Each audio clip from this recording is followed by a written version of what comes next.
Chapter 66. Fall of the Spirits, Adam and Original Sin.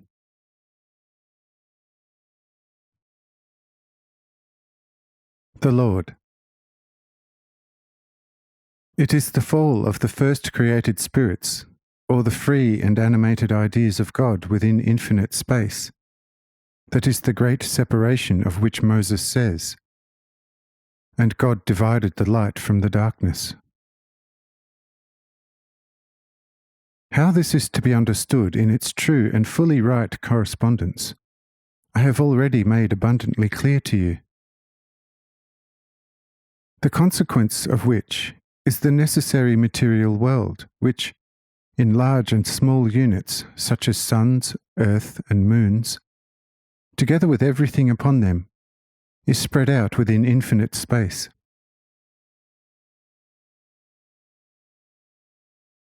Concerning Adam's fall, however, this has already more objectivity, of course, than the so-called fall of the angels, yet is still correspondingly analogous to the fall of the angels. Only with Adam an actual law comes already to the fore, whereas with the fall of the angels no such commandment could yet be involved, because at that stage only a start had been made with the development of the beings to be liberated, and therefore no intelligence outside of God existed to whom such law could be given. Wherefore, with the so-called fall of the spirits, a necessary imposed division took place, whereas the Adamic one, proceeding out of himself, was already a voluntary one and therefore not an enforced one, but an act of free will of the first carnal man, free in all psychical spheres. On the whole, however, it nevertheless is a foreseen act out of God's secret order which, whilst not an absolute compulsion, nevertheless is a permitted one, under "thou shalt" or "thou shalt not," allotted to man's free will on account of his stabilization, won through his own action. The difference is that between an infant that has to be carried from one place to another, and a robust man who has been walking quite solidly for a lengthy period. Whoever once can walk surely does not have to be carried to the place one wants to go with an infant. One simply show him the most direct and unmistakable route to the place. If the healthy and strong-legged man desires to go there, he shall with certainty reach the destination without hazard.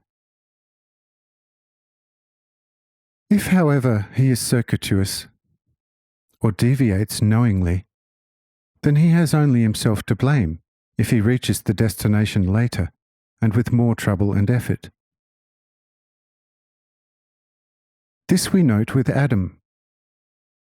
Had he kept the absolute commandment, then mankind, that is, man's perfect soul, would not have descended to the very hard, heavy, and frail physical body, which is now beset with many frailties and shortcomings.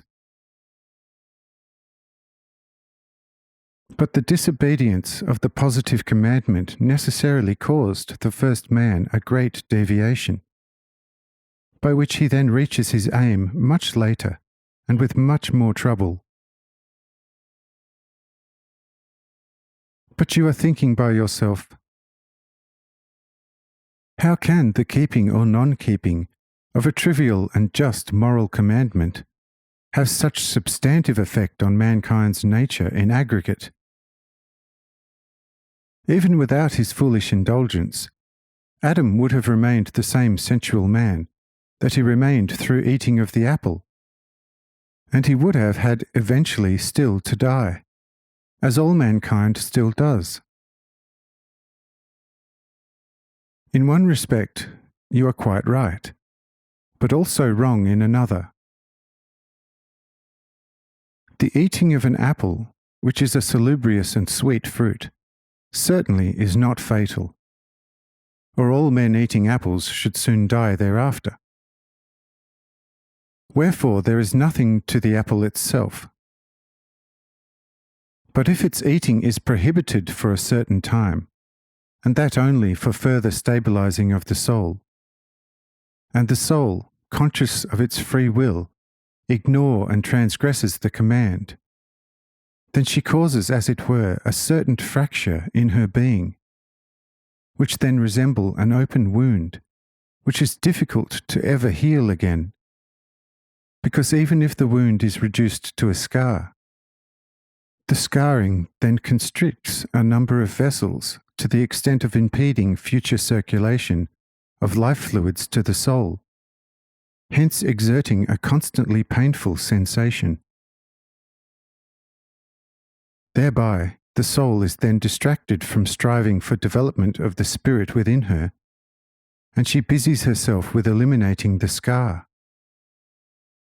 And behold, this scar is called world.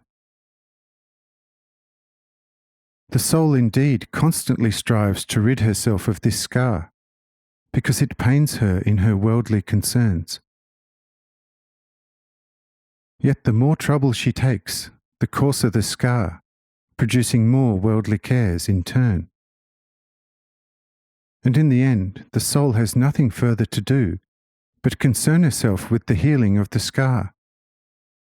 That is, making herself trouble-free, finally going over into the scar herself almost completely, paying little attention to her spirit.